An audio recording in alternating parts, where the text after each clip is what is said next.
मित्रांनो, पुन्हा एकदा तुमचं स्वागत आहे आपल्या यूट्यूब चॅनलवरती, ज्या ठिकाणी आपण इंग्लिश भाषा शिकण्यासाठी जे महत्त्वाचे टॉपिक्स आहेत त्याच्यावरती व्हिडिओज बनवत आहोत।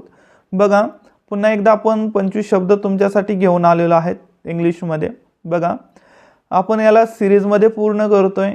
एक कशा प्रकारे जे सोपे शब्द आहेत ए पासून झेड पर्यंत ह्या पहिल्या सिरीजमध्ये येतील, त्याच्यानंतर दुसऱ्या सिरीजमध्ये त्याच्यापेक्षा अवघड, असे करता करता आपण 10 सिरीज पूर्ण करणार आहोत।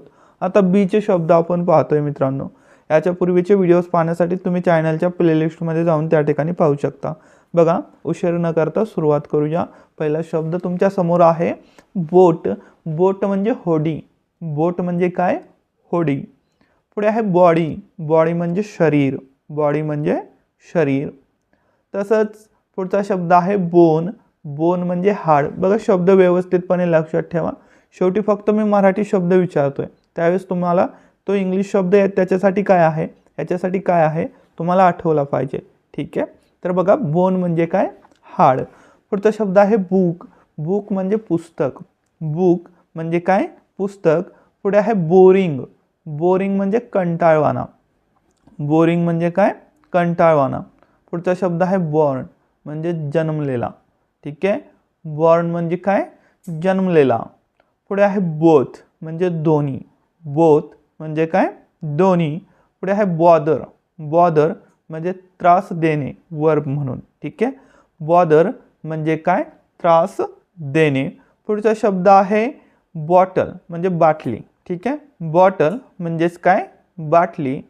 पुढे आहे बॉटम म्हणजे तळ। बॉटम म्हणजे काय? तळ। पुढे आहे बॉक्स म्हणजे पेटी। बॉक्स म्हणजे पेटी। पुढे आहे बॉय म्हणजे मुलगा। बॉय म्हणजे काय? मुलगा। पुढे आहे ब्रेड म्हणजे भाकरी किंवा पाव। ठीक आहे, ब्रेड म्हणजे काय? भाकरी किंवा पाव। पुढचा शब्द आहे ब्रेक। ब्रेक म्हणजे तोडणे। ब्रेक म्हणजे काय? तोडणे। पुढे आहे ब्रेकफास्ट म्हणजे नाश्ता। ब्रेकफास्ट म्हणजे काय? नाश्ता। पुढे आहे ब्रेथ म्हणजे श्वास। ठीक आहे, ब्रेथ म्हणजे काय? श्वास। पुढे आहे ब्राईट म्हणजे तेजस्वी। ब्राईट म्हणजे काय? तेजस्वी। पुढे आहे ब्रिंग म्हणजे आणणे, वर्ब आहे बघा। ब्रिंग म्हणजे काय? आणणे। याचं दुसरं रूप काय आहे? ब्रॉट, आणि तिसरं रूप सुद्धा ब्रॉट आहे, लक्षात ठेवा। बघा, BROUGHT, ब्रॉट। पुढे आहे बघा ब्रदर म्हणजे बाहू। ब्रदर म्हणजे काय? बाहू। पुढे आहे ब्राऊन म्हणजे तपकिरी। ठीक आहे, रंग आहे। ब्राऊन म्हणजे काय? तपकिरी। पुढे आहे बिल्ड म्हणजे बांधणे। बिल्ड म्हणजे बांधणे, क्रियापद आहे। याचं दुसरं रूप काय आहे? बिल्ट, आणि तिसरं पण रूप काय आहे? बिल्ट। ठीक आहे, तीन रूप लक्षात ठेवा। पुढे आहे बघा बर्न म्हणजे जाळणे। ठीक आहे, हे पण एक वर्ब आहे। याच्यासाठी दुसरा आणि तिसरं रूप काय आहे तुम्ही कमेंट बॉक्समध्ये सांगा। बर्न म्हणजे काय? जाळणे। तर बघा मित्रांनो, हे शब्द आपण पाहिले। आता फक्त मी मराठी शब्द विचारतोय, तुम्ही आठवायचे की याच्यासाठी इंग्लिश शब्द काय आहे।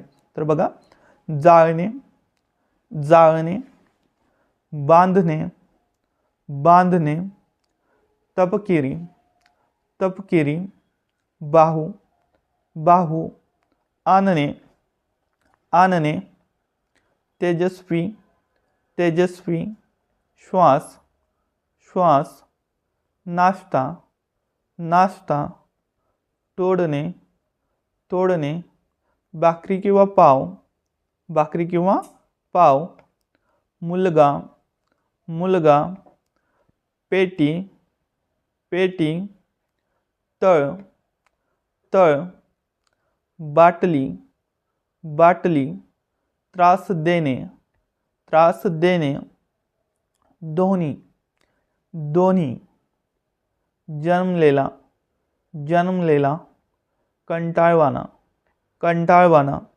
पुस्तक, पुस्तक, हाड, हाड, शरीर, शरीर, होडी, होडी। तर अशा प्रकारे तुम्हाला सांगता येतात का? बघा, व्हिडिओ आवडल्यास लाईक करा, मित्रांमध्ये शेअर करा। ठीक आहे, थँक्स फॉर वॉचिंग।